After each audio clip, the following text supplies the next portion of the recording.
ये ऐसे क्वेश्चन दे रखा है, इन दो एरोस का मतलब है ये दोनों पैरेलल लाइंस हैं। मान लो ये क्या है ए और ये क्या है बी। ए पैरेलल किसके है बी के। ओके, तो अगर ये पैरेलल है, अब ध्यान से देखो, ए पैरेलल बी के है इस ढंग से और एक लाइन जा रही है ऐसे, तो अगर ये एंगल 42 डिग्री है तो ये भी क्या होगा 42 डिग्री। आमने सामने बन रहे हैं, इनको बोलते हैं वर्टिकली ऑपोजिट एंगल्स। ऐसे क्रॉस और इसके ऐसे सामने जो एंगल्स बनते हैं इनको बोलते हैं वर्टिकली ऑपोजिट एंगल्स। तो इस वाले एंगल को मानो आप क्या है एंगल 1। तो मैं लिखूँगी कि जो मेरा एंगल 1 है वो क्या है 42 डिग्री है, क्योंकि ये क्या है वर्टिकली ऑपोजिट एंगल, या फिर ऐसे लिख लो वर्टिकली ऑपोजिट एंगल। अब उसके बाद देखो कि यहाँ पे ऐसे है, अगेन ए पैरेलल बी है, ये आपने अभी फाइंड आउट किया है कि ये 42 डिग्री है, और ये वाला क्या है मेरे पास ए। ओके, तो इन दोनों का जो सम होता है, ये दोनों सेम साइड पे बन रहे हैं और ऐसे एक तरह से देखो एम बना रहे हैं एम, तो ये होते हैं को इंटीरियर एंगल्स। ओके, जो सेम साइड पे बनते हैं, ये देखो ये लाइन के इसी लाइन के इस साइड ट्रांसवर्सल इस ढंग से बन रहे हैं, इनको बोलते हैं को इंटीरियर एंगल्स, और इनका सम क्या होता है 180 degree. So a plus 42 degree is equal to 180 degree, that is sum of को इंटीरियर एंगल्स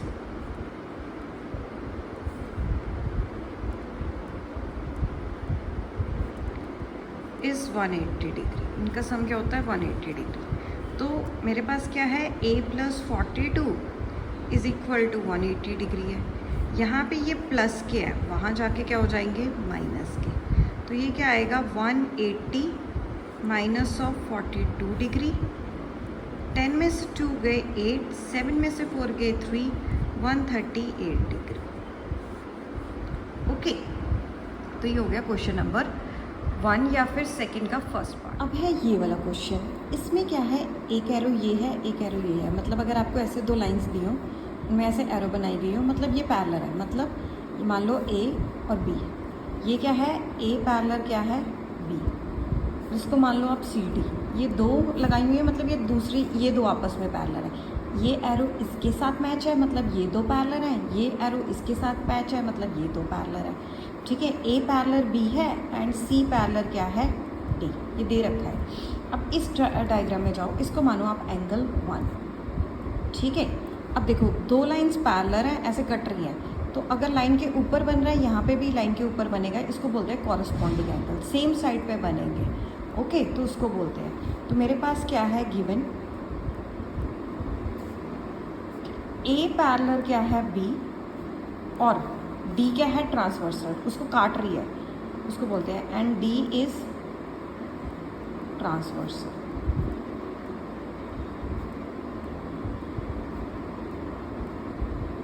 सो एंगल 1 क्या है मेरे पास 62 degree, that is corresponding angle. ये होगी कॉरस्पॉन्डिंग एंगल्स। क्यों है ये कॉरस्पॉन्डिंग एंगल, क्योंकि ये देखो ये लाइन के भी नीचे बन रहा है, ये भी लाइन के नीचे बन रहा है, ये दोनों पैरेलल लाइंस हैं, इनके नीचे बन रहा है, तो ये क्या हो गया कॉरस्पॉन्डिंग एंगल्स। ठीक है, अब ये हो गया। अब देखो कि मेरे पास क्या है, ये एक तरह से सी के ऊपर भी बन रहा है। अब देखो, अब ध्यान से देखो, सी पैरेलल किसके है डी के। अब मान लो ट्रांसवर्सल है एंड बी इज ट्रांसवर्सल, ये ट्रांसवर्सल हो गई, काट रही है उसको। ध्यान से देखो, इसको इस ढंग से घुमा लेते हैं। अब देखो ये जो C है ये पैरेलल किसके है D के, C पैरेलल है D के और B काट रही है। अब देखो ये लाइन के ऊपर बन रहा है, तो यहाँ पे भी एक लाइन के ऊपर बनेगा। अब इन दो लाइंस को देखो, ऐसे है ना, ये दो लाइंस ऐसे काट रही है। अब जो यहाँ पे बनेगा वही यहाँ पे बनेगा, इसको मान लो आप एंगल 2, ये दोनों आपस में इक्वल होंगे, ये भी कॉरस्पॉन्डिंग एंगल्स हैं।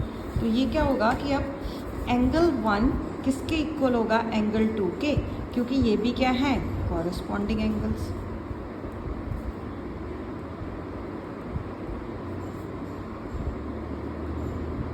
ओके, अब एंगल 2 कितना है 62 डिग्री। ओके, तो ये 62 आ गया, ये भी 62 आ गया। सॉरी, एंगल एक्चुअली 162 है, तो 1 की जगह मैं वैल्यू पुट करूँगी, तो एंगल 2 क्या आ गया मेरे पास 62 डिग्री। तो ये क्या आ गया मेरे पास 62 डिग्री। ओके, ये भी कॉरस्पॉन्डिंग एंगल थे मेरे, ये भी क्या थे कॉरस्पॉन्डिंग एंगल्स, और ये भी क्या है कॉरस्पॉन्डिंग एंगल्स। नहीं, ये दो कॉरस्पॉन्डिंग एंगल नहीं है, ये दो है, ये दो क्या है कॉरस्पॉन्डिंग एंगल। लाइन को घुमाओ। अब इन पे लीनियर पेयर एक्सियम लगाऊंगी, यहाँ पे लगेगी लीनियर पेयर एक्सियम।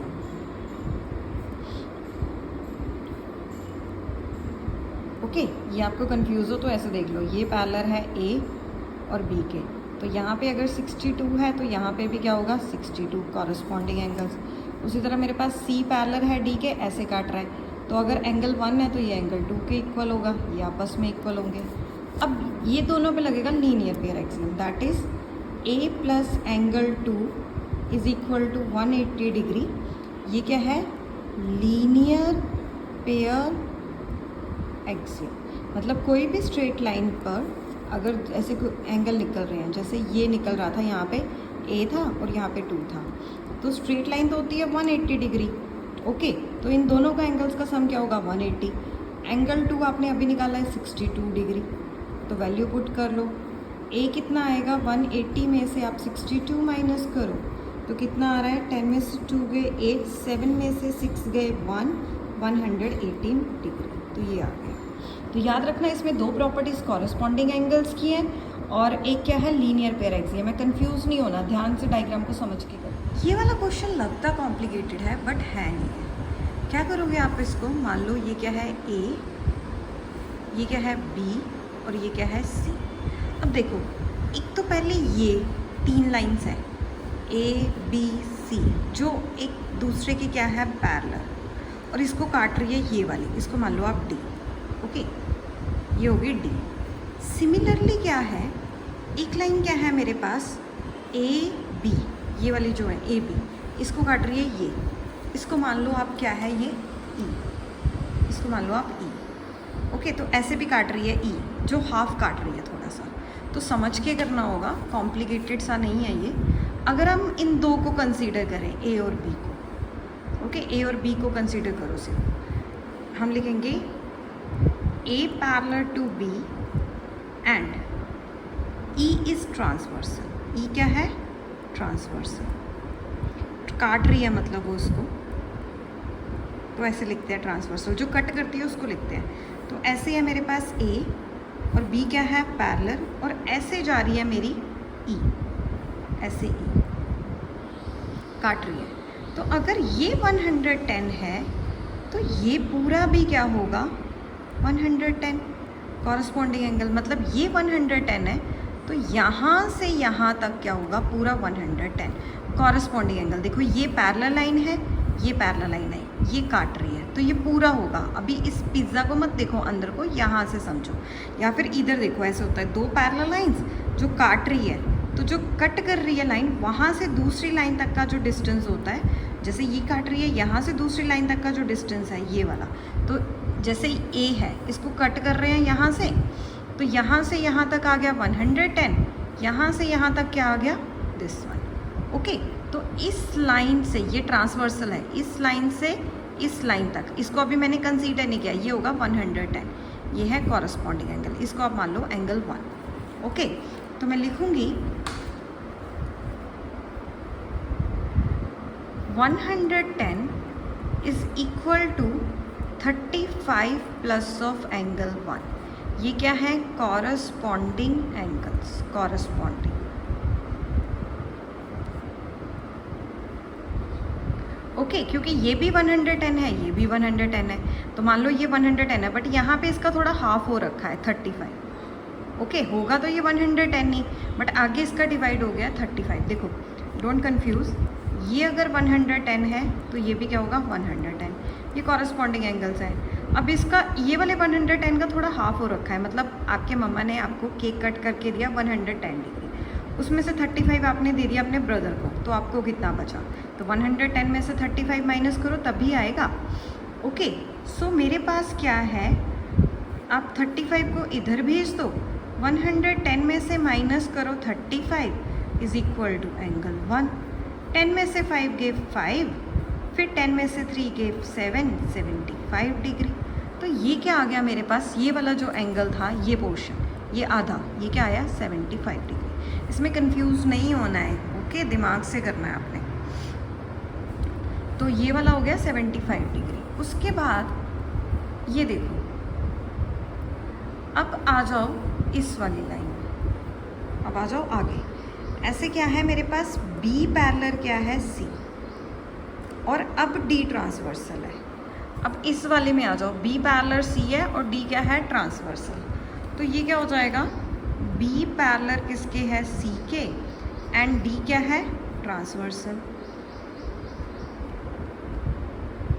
ओके, तो अभी आपने इतना एंगल अभी निकाला था कि ये 75 डिग्री है, तो ये भी क्या होगा 75 डिग्री कॉरस्पॉन्डिंग एंगल। देखो इतना एंगल जो है ये 75 डिग्री है, ये ट्रांसवर्सल रे इसकी बात हो रही है और इस पैरेलल लाइन की बात हो रही है, तो ये एंगल कितना है 75 डिग्री। तो ये 75 है, तो ये भी क्या होगा 75, ये भी कॉरस्पॉन्डिंग एंगल होगा। ठीक है, ये कौन से हैं, कॉरस्पॉन्डिंग एंगल्स।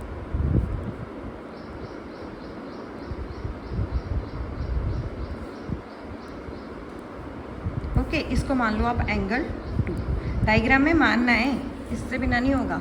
सो एंगल 2 कितना आ गया आपके पास 75 डिग्री, जिसको क्या बोलते हैं कॉरस्पॉन्डिंग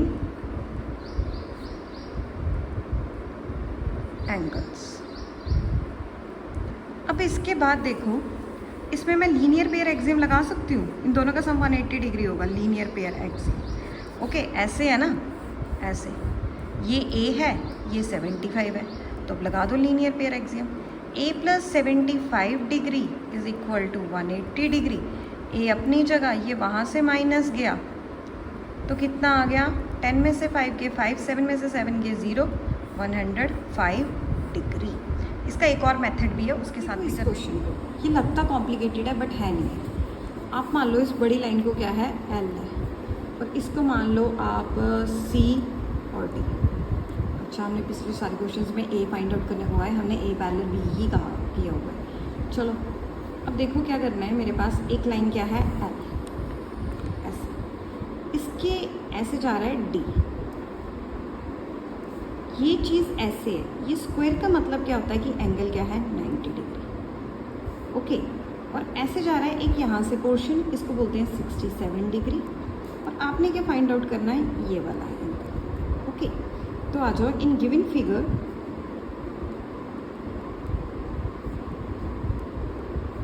इसको मान लो आप angle 1, 67 degree plus of angle 1 plus of 90 degree is equal to 180 degree. Okay, तो ये दो एंगल 1 है, ये ऐड नहीं होगा, ये दोनों ऐड हो जाएंगे, ये दोनों कांस्टेंट है। तो 7, 6 प्लस 9 क्या होते हैं 157, मतलब 6 प्लस 9 होते हैं 15, ये क्या बना 157 plus angle 1 is equal to 180 degree. ये यहाँ पे ऐड हो रहे हैं, वहाँ पे जाके क्या हो जाएंगे सब्ट्रैक्ट, तो एंगल 1 अपनी जगह, वहाँ पे जाके क्या हो गए 157 डिग्री। तो करो, 10 में से 7 गए 3, 7 में से 5 गए 2, दैट इज़ 23 डिग्री। तो ये आ गया आपका कितना 23 डिग्री। अब बहुत ईजी है, अब देखो ये वाली और ये लाइन क्या है पैरेलल है, देखो ये और ये लाइन पैरेलल है और एक तरह से ये काट रही है। देखो ये पैरेलल लाइन ऐसे जा रही है और आपका जेड बना रही है, ऐसे जेड बन रहा है, देखो ये जेड बन रहा है, ये देखो ये वाला जेड। तो ये तो हो गए ऑल्टरनेट एंगल्स, कंफ्यूज नहीं होना, ये ऐसे है, ऐसे बन रहा है आपका। ये वाली लाइन उन्होंने आपको पैरेलल दे रखी है और ये काट रही है, तो अगर ये ए है और यहाँ पे 23 है, तो ये ऑल्टरनेट एंगल्स हो गए। देखो जेड बन रहा है, एक तरह से बन रहा है जेड जेड, तो ये पैरेलल है, ये पैरेलल है और ये कट कर रही है। ओके, तो मैं लिखूँगी कि जो मेरे पास डी एल है, यहाँ पे ही कर लेते हैं, जो डी एल है ये वाली, ये पैरेलल किसके हैं, इस पर ई लगा लो आप, पैरेलल किसके है, सी ई के, एंड डी ई क्या है, ट्रांसवर्सल। डी क्या है, ट्रांसवर्सल। इसलिए ए किसके इक्वल होगा, 23 के ऑल्टरनेट एंगल्स। ये ऑल्टरनेट एंगल्स है, ये हो गया। ये लगता है डिफिकल्ट है बट है नहीं।